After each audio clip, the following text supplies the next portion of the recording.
Another quick video update on my Boulder Valley Models ON30 Mighty Midget switcher project. I've got the bodywork pretty much all done now, except a couple of bits to add.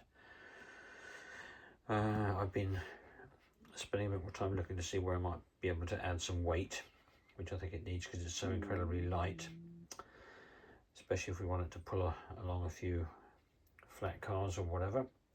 But I've hit a snag.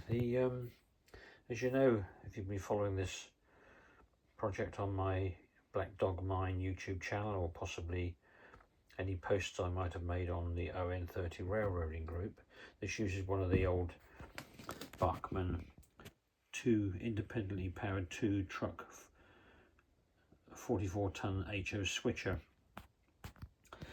as its power unit, but this is the one that's been in there. But I just ran it yesterday did a test track here, and I'm surprised I haven't noticed this before, but it does have a waddle like a crab in one direction, but it's very smooth in the other. I'm staggered I hadn't noticed, but anyway, until yesterday. So, a bit of a Googling.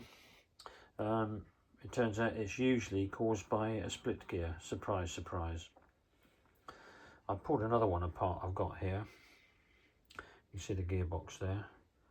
This one's missing 2 of the plastic pins on this side, which I need really for it to secure properly in the body, so I can't suddenly start to use this truck. But apparently when one of the gears split, depending on whether when it's driven from the worm on the motor, depending on whether the split tightens up in one direction, opens up in the other, that is what causes a jerky operation in just one direction. So it's a bit of a curse. I do have more of these 44-ton switches. In fact, there's another one there, but I don't particularly want to have to pull that apart just to pinch another truck out of it. So a few questions for those of you who can remember back to these times. Obviously I pulled the motor out. Incredibly crummy the way they've got their 2 little wheel contacts that sit on the motor brush positions. But how do you take the gears out of here? There's no removable plate underneath. It's all plastic. Are you supposed to splay the sides apart somehow to pop them out? I can't imagine that would work. Obviously the drive wheels will pull out, and that would release the gears that they're in. But what about all the others? So I'd welcome any thoughts on that.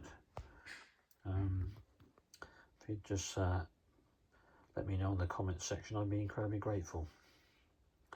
Thanks again for watching. If you haven't already subscribed to my YouTube channel, why don't you do that? There's about 60 videos already, including some quite interesting projects.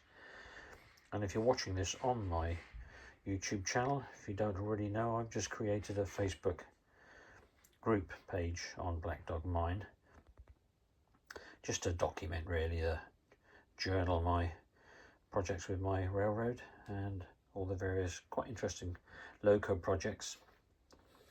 But the scope within the group to every Saturday post pictures of your favourite things. We've just had favourite loco this last Saturday. So anyway, you might like to give that a look. Greetings again from the UK. Take care.